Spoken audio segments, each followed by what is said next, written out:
नमस्कार दोस्तों। तो इस वीडियो में मैं आप लोग को बताने वाला हूँ वुड के बारे में। तो वुड एक ऐसा मॉडल वर्ब है जो इंग्लिश ग्रामर में सबसे ज्यादा कठिन माना जाता है, लेकिन इस वीडियो को देखने के बाद आपको वुड सबसे ज्यादा आसान लगने लगेगा। देखिए, आप लोगों के सामने हिंदी सेंटेंसेस है। उन दिनों मैं 6 बजे उठ जाता था, उसके बाद मैं व्यायाम करने जाता था और फिर घर आकर नहा लेता था। मतलब कि वुड से हम किसी पास्ट हैबिट को दिखा सकते हैं, जैसे कि हम यूज टू से दिखाते हैं।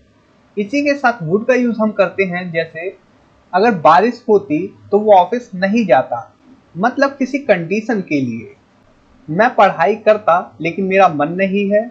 इस प्रकार के सेंटेंसेस वुड से बनते हैं। मुझे लगता है कि वो आज नहीं खेलेगा, संभावना दिखा सकते हैं। जहां तक उसका संबंध है वो आपसे बात नहीं करेगा। इसी प्रकार से जहां तक मैं जानता हूं वो आपसे माफी नहीं मांगेगा। तो ये सभी कुछ इस वीडियो में आप लोग जानने वाले हैं, और ये वुड का फर्स्ट पार्ट है, ये भी याद रखना।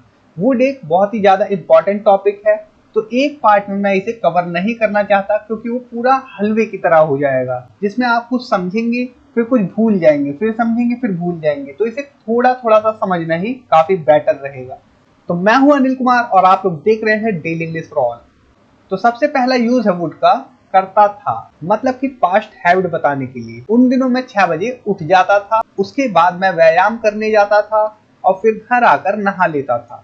अब इस सेंटेंस को हम बनाएं तो ऑन दोज डेज मतलब उन दिनों। I use to wake up at 6, उन दिनों मैं 6 बजे उठ जाता था। आफ्टर दैट मतलब उसके बाद, I would go for exercise and then और फिर कम होम घर आता था, to and take a shower. Okay, ये आपका सेंटेंस हो गया ऑन दोज डेज। उन दिनों I use to wake up या उठा करता था एट 6 बजे। तो यहाँ पर देखिए हमने यूज टू का यूज किया यहाँ पर। ओके, आफ्टर दैट उसके बाद I would go for exercise, मैं एक्सरसाइज करने जाता था। अब यहाँ आप वुड की जगह यूज टू का भी यूज कर सकते हैं और वुड का भी, लेकिन यूज टू का अगर हम स्टार्टिंग में यूज करते हैं, उसके बाद जितनी भी बड़ी क्लॉज हो या जितना भी पूरी स्टोरी हो, वहां पर वुड का यूज करना ही ज्यादा बेटर होता है। ये भी बता दो आप लोग को, अगर यहाँ पर आप करना चाहे तो यूज टू कर सकते हैं। एंड देन और फिर कम होम घर आता था, एंड टेक अ शावर और स्नान करता था। ये सेंस है। सेकेंड सेंटेंस देखिए, मेरे पापा हमेशा मुझे 10 रुपए देते थे और मैं उन पैसों से चॉकलेट खरीदता था। यहाँ पर भी रिपीटेशन की बात हो रही है। माई father always used to give me 10 rupees and I used to buy chocolate with that money।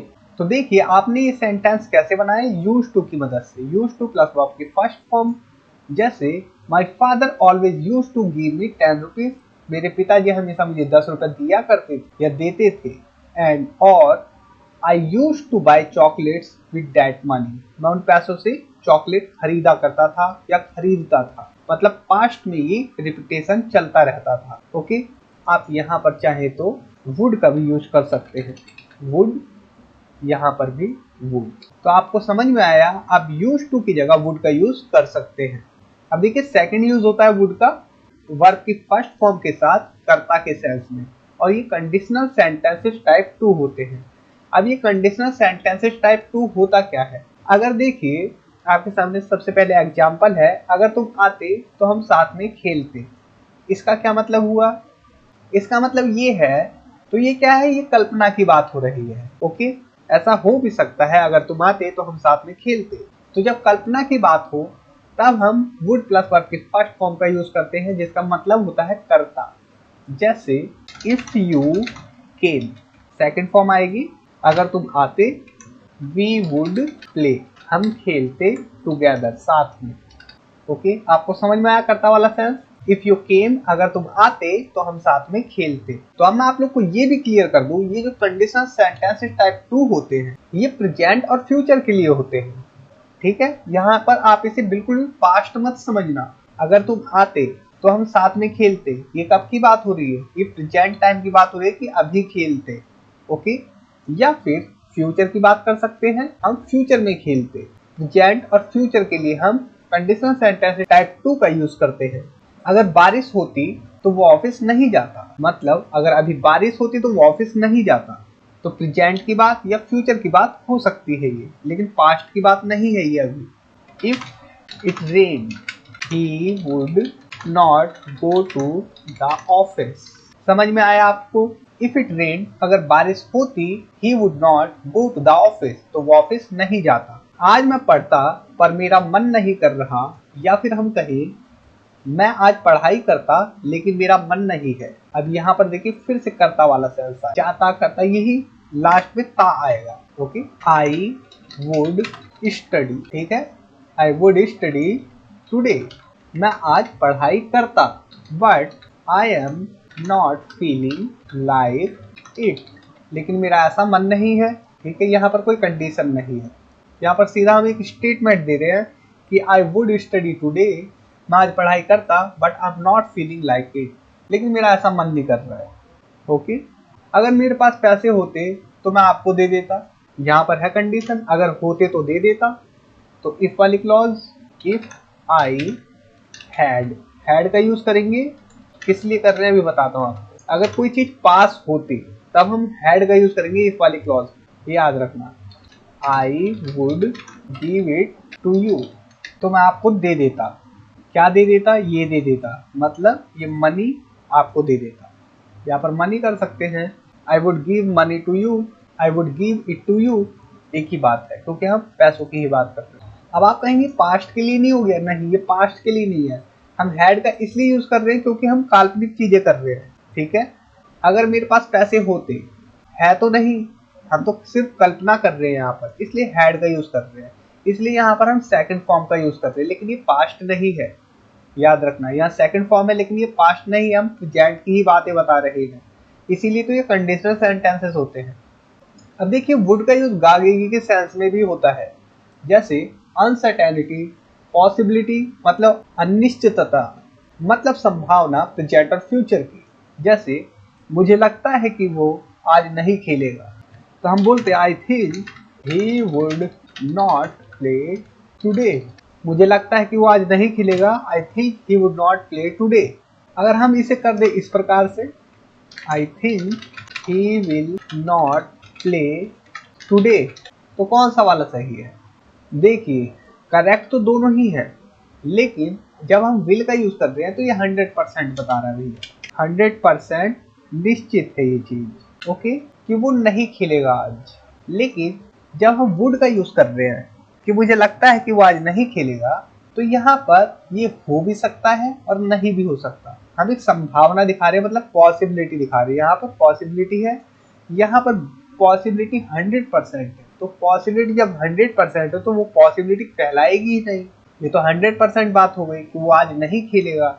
लेकिन जब हमें पॉसिबिलिटी दिखा दी कि हो सकता है कि वो आज ना खेले या खेल भी सकता है, तो हम वुड का यूज करते हैं। समझ में आया? संभावना दिखाने के लिए। जहां तक उसका संबंध है वो आपसे बात नहीं करेगा, तो as far as he is concern he will not talk to you. As far as, जहां तक, ही इज कंसर्न उसका संबंध है, मतलब कि जहां तक उसकी बात है, he will not talk to you, वो तुमसे बात नहीं करेगा। अब यहाँ पर विल की जगह आप क्या कर सकते हैं, वुड का यूज। ये भी प्रेजेंट और फ्यूचर को दिखाता है। ठीक है, पॉसिबिलिटी दिखाता है कि हो सकता है कि वो तुमसे बात ना करे या कर भी सकता है। ठीक है, जहां तक मैं जानता हूं वो आपसे माफी मांगेगा, फिर से यूज कर सकते हैं हम एज फार एज, जहां तक। अब मैं जानता हूं, आई नो, जहां तक मैं जानता हूं, he will apologise to you. As far as I know, जहां तक मैं जानता हूं, he will apologise to you, वो आपसे माफी मांगेगा। यहाँ पर भी हम वुड कर सकते हैं, अगर पॉसिबिलिटी दिखानी है, अगर 100% हमें श्योरिटी है तो हम विल का यूज कर लेंगे। तो इतना क्लियर होगा, विल की जगह आप वुड का यूज कर सकते हैं फ्यूचर को दिखाने के लिए, पॉसिबिलिटी दिखाने के लिए, और प्रेजेंट टाइम को भी दिखा सकते हैं वुड से ही। जैसे कि अगर मैं कहूँ as far as I know he would apologise to you, जहां तक मैं जानता हूँ वो आपसे माफी मांगेगा, he would apologise to you, मतलब कि हम इस समय की भी बात कर सकते हैं, प्रेजेंट तो हो सकता है वो आपसे माफी मांगेगा, सिर्फ संभावना दिखाने के लिए। विल क्या है, विल तो पूरा सर्टेनिटी दिखाता है, मतलब कि निश्चित रूप से 100%।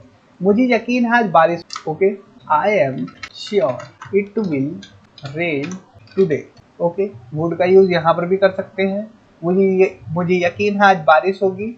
I am sure it would rain today या इट विल रेन टुडे, आपके ऊपर डिपेंड करता है, कुछ भी यूज कर सकते हैं। मुझे लगता है आज बारिश होगी, या फिर हम कहें मुझे लगता है कि आज बारिश हो सकती है।